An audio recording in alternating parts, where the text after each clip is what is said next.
Now, in 1937, first off, how old would you have been at that point? 7. You would have been 7 years old. Okay. I And was where were you living? right next to Coney Island, So you were living out in California. in California, Ohio. California, yeah, I know. That's what I mean. California, Ohio. And when you're 7 years old, do you have clear memories of the flood? You know, believe it or not, I do. I mean, probably if you'd have hit me a couple years younger, I might not have had. But I still remember, like, first of all, in 1935, we had a flood about 65 feet. 1936, we had another one we were in. And then my dad decided he got kind of ticked off. I won't say pissed off, but but he got kind of ticked off, so he got rented a house up the street that had a basement that put the put it up a little higher. And he said, well, and not only that, it had a second floor. And he says, even if it does get into the first floor this time, we'll have the second floor. Well, by the January, I forget what it was, about 20th, we had a weekend where it just poured down rain. Now you have to remember, back in those days, hardly anybody had a telephone, and radios. You had a radio, but it didn't tell you much information-wise. So we had no idea that it had been pouring down rain all up in Pittsburgh and everywhere. Anyway, I think they called that Black Sunday, didn't they? And that evening, that night, why somebody was out in the street at about midnight, and they says, "Hey, there's water in the street here, little places."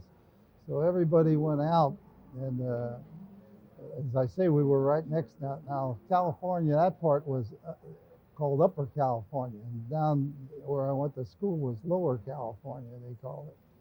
And anyway, everybody went out and looked, and there was only a few inches of water, and they all thought, well, hell, we'll wait till morning, about 5 hours later, and see how things do. Well, luckily, my father, he had an old Willys with one of those rumble seats. That's where I sat all the time. And my cousin, Bill Brokamp, had Brokamp and Dressler Coal Company, and he lived up on 5 Mile Road. He lived in the old Markley estate. I don't know whether you ever heard of that or not, but they owned all the way clear to up the river several miles. So my dad said, well, I'm going to take that, just to be safe, I'm going to take the car up to Bill's and leave it up on the hill. Well, luckily we did, because at 5 o'clock in the morning, I heard a boat rowing by my window. And the water was already, the basement was already full, the water was up on the porch, and I yelled at my mother and dad to come down, and we had a Doberman pincher. And back in those days, you didn't make much money. I think my dad made $4 or $5 a day was all. And God, we packed everything, and all we had were the clothes on the back, the dog, and a canary bird that my grandmother had given me for Christmas that year.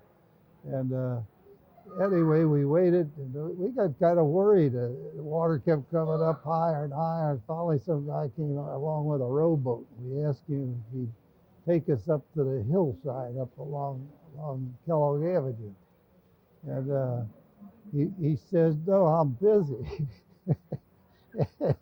And my dad says, I'll give you $5. That's all the money we had. Believe it or not, he gave me the $5, and the guy took us up to the hillside.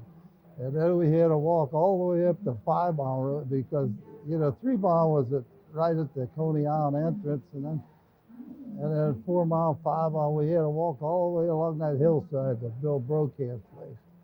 And it took us, what was it? 85 miles to get back into Cincinnati, because that water came up so fast it was unbelievable. As a 7-year-old, how did you feel? What were your feelings that morning? I don't know. I guess when you're a kid, you don't think much about it. As long as you got your parents and all, I guess you don't really think much about it. Anyway, by the time we drove all the way around to my grandmother's back on Mount Adams on Monastery Road where I originally lived, and it took us, like I say, about 85 miles to get there. Anyway, one of the kind of interesting things, the house that I lived in on Mount Adams before we ever moved up there, it was right under the Rookwood Pottery. And there was a spring that came down off of that hill, and it came through our basement and ran out into the street. And it just so happened, you know, by hell, a day or so later, the waterworks in California was underwater. The waterworks down in the East End, nobody had water. So there was, I don't know, maybe eight springs in the whole city that they knew of. And that particular one, so I was over there every day where I had lived, where that water, and people, there were just all day and all night, there were people, hundreds of them, bringing big buckets, you know, to take water home. And that's really basically, of course, we went back when the thing was, you know, when it was all over, and I'll never forget my dad. You know, we were in the only two-story house, but the only thing that was left was an old straw hat up in the top of the closet.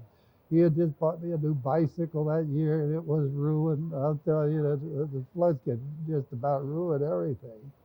And that's about all I can tell you. Do you remember how long you think, given the damage that was done, how long you think it took your family to get sort of settled again, put things back together? We know there wasn't anything worth even getting. So from then we moved to Oakley, and then I went all through high school, St. Cecilia and Purcell High School.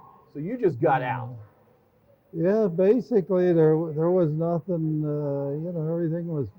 Even like I say, my bike. You never think a bicycle would be ruined, but the mud gets all up and everything, and there was just nothing left, you know, at all.